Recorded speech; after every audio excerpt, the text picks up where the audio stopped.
It is like any other day. You finish your job and arrive home to play some beat. You start a new game, check its mechanics, features, try to engage with its story, and something that was supposed to be fun doesn't click with you, but it doesn't feel uncomfortable. You turn it off and start to play the always safe option.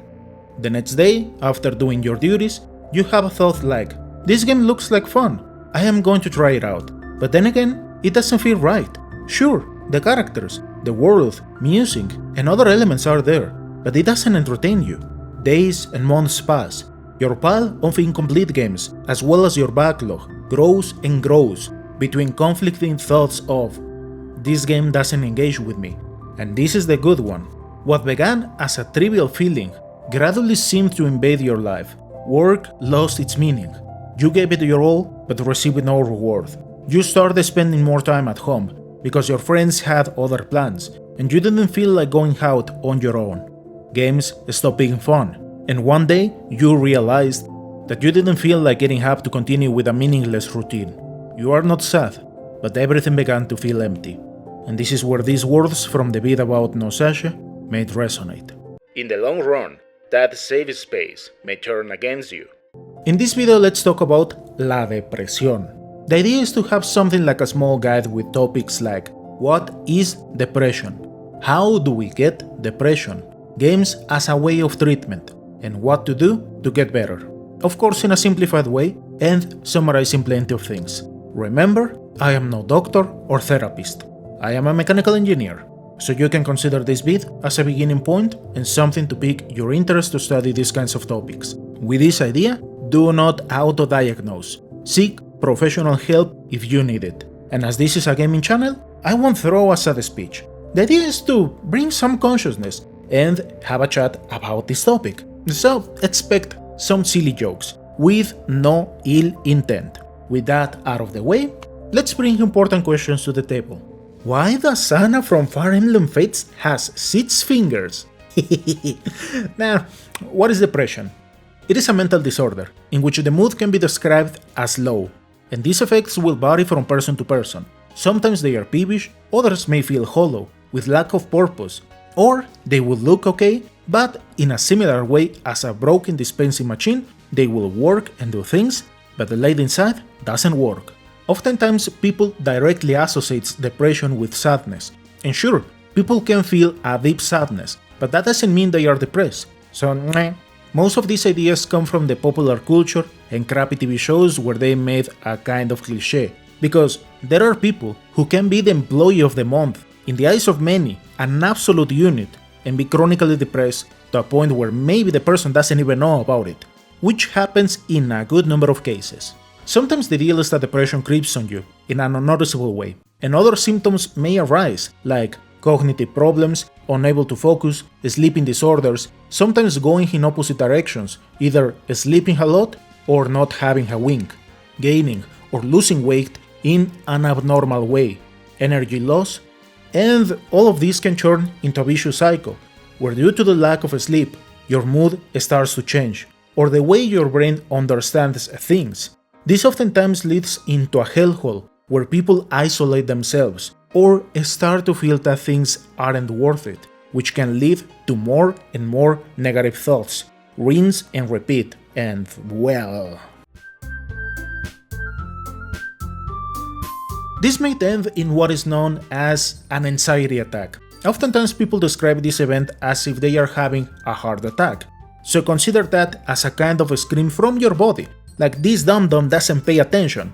And as a police in CDMETs, let's give this human a scare. If you're not depressed or you haven't felt these kinds of things, it is going to sound like I am making all of this up. Needless to mention why this kind of culture goes around. Just look at dumb boxes for a while and remember, this is contagious. There is a reason why it is said that mankind doesn't make things. Things make mankind. Just be careful. So, depression sounds like we cannot romanticize things as much as they are portrayed in movies. Who could have thought, right? The thing is that every person will show different symptoms. For some, it is going to be like they are simply stressed, while in other cases, something simple like playing a game may turn into a nightmare. But let's bring another important question. Why in the actual heck does Corin have 2 left feet? Okay, how did we reach this point, where now people from 15 to 30 years old develop depression, while in the past these kinds of symptoms appeared late in life? Part of this is because depression wasn't properly diagnosed, because even little ones can develop it. However, it is also true that these kinds of cases are increasing. There are multiple things that have to be considered, like the way in which your brain is wired, your biology, and stress. Once again, in an overly simplified way. In this case, for the time being, let's leave the biology a bit aside, because oftentimes this is explained as, if there are these kinds of cases within the family, well, you may develop depression at some point. So if that is the case, I recommend to read more about that and seek help. In any case, let's look at the way in which your brain is wired and stress. For this, imagine that you have a funnel, which is your capacity to handle stress, and water being stressing factors. Of course, from person to person this will vary, but the deal is that as days pass, you will accumulate stress from different places, like dealing with annoying people, having a bad night, from your own thoughts, etc, etc. But if the funnel doesn't receive that much water, no biggies. The point is when something bad happens, and this thing of bad will also vary. Some people will lose a loved one and move on without that much of a deal, while another person may fall from a bike and start to develop depression. So that is when the funnel overflows and la depresión may hit you. For the time being, I'll leave the silly joke about El Pericazo for another day. Sorry, little fella. In this way, it is easy to understand.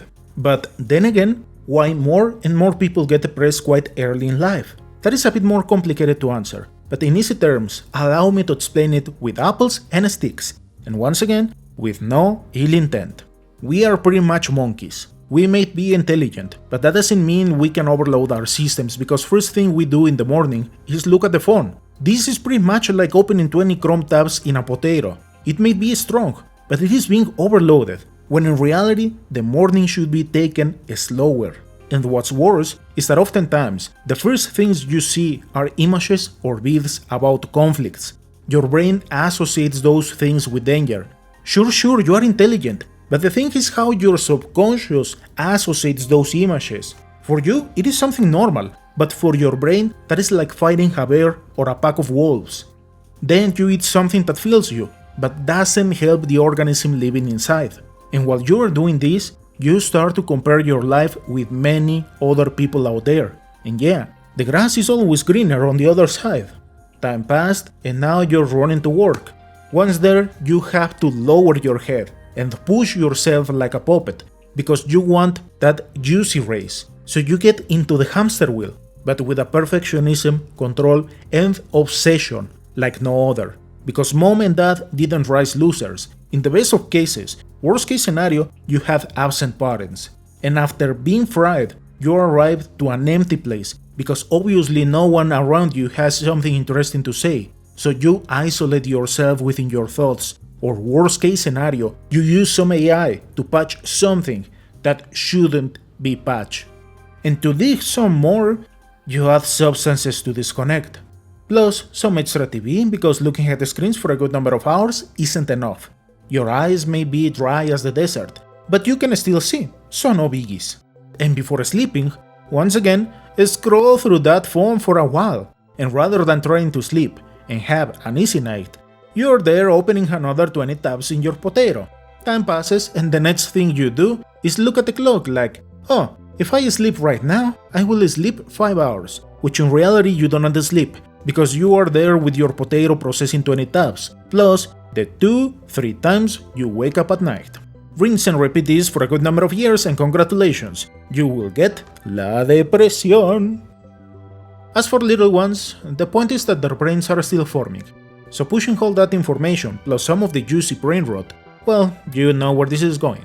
And it is also true that many other factors come into play, because each generation works in a different way, and while we may be described as the burnout society, it is worth recognizing that other things out there aren't working that well, like the few safe spaces, not to be confused with being overprotective, because it is also fair to recognize that a healthy amount of stress forges character.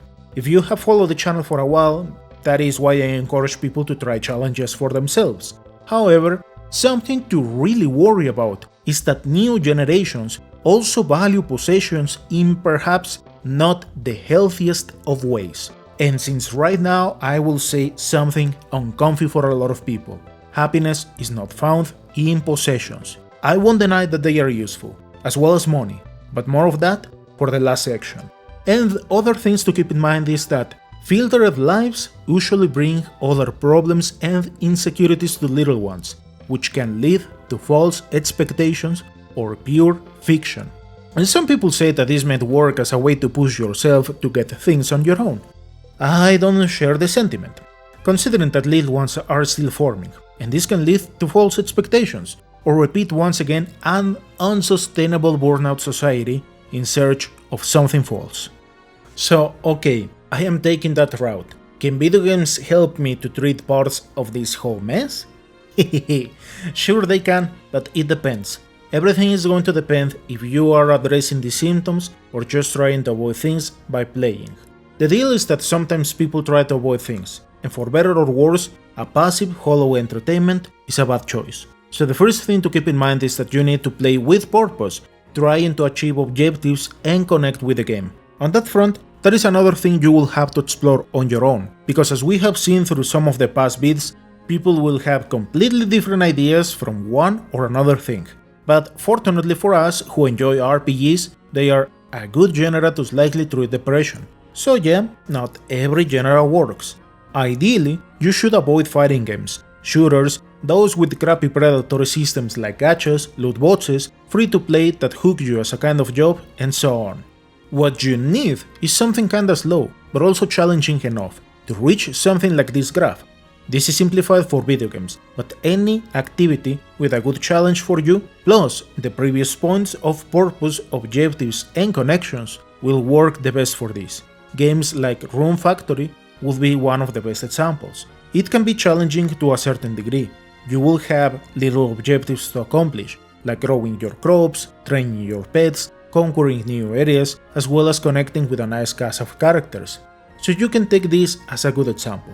Other entries like real Metroidvanias can help too, because the world is open for you to explore. In this case, the player needs to take choices, and that is something important for a person who needs a good push to regain confidence.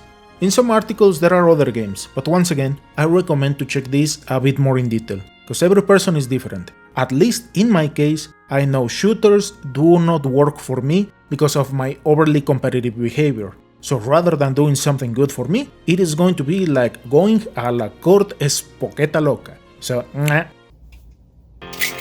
However, you also need to restrain yourself a bit, because games are a double-edged sword.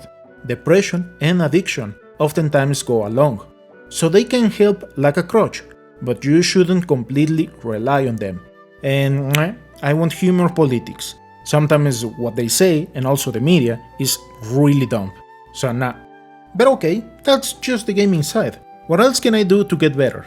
First of all, take baby steps. Nowadays we want to get results with something as easy as taking a pill. But no, the pill or a game are just like crutches. They can help you walk, but you need to address the real problems. In mild or moderate cases, some of the basic things to do are exercise. Walk for like 20 minutes in a place where you can take things easy. Try to avoid using music and having too much environmental noise around. If it is possible, try to walk in a forest or greeny area. That helps a lot. But if you can take a walk in the forest, it is better. Eat properly. That is going to depend from country to country. I don't put examples from here, because we have fresh vegetables all around the year. But as much as you can, try to eat a good variety of vegetables, fruits, nuts, meat, fish, and try to avoid sugar, cigars, beers, junk food, and energizing drinks. And it may be a good idea to reduce your coffee. Learn to breathe.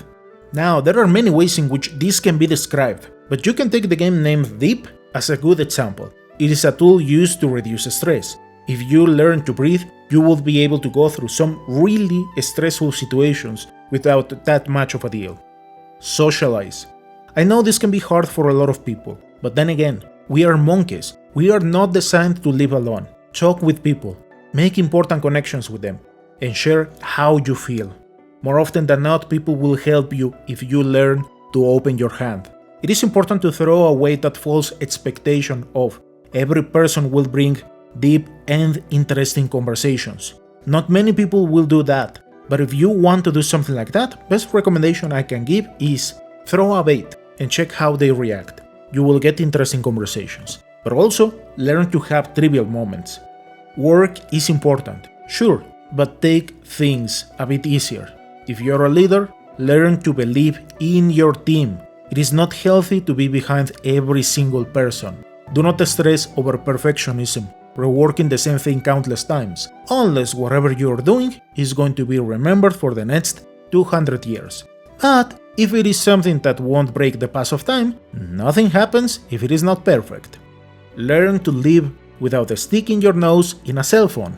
Avoid shitty news and sugar-coated lives, especially at night and early in the morning.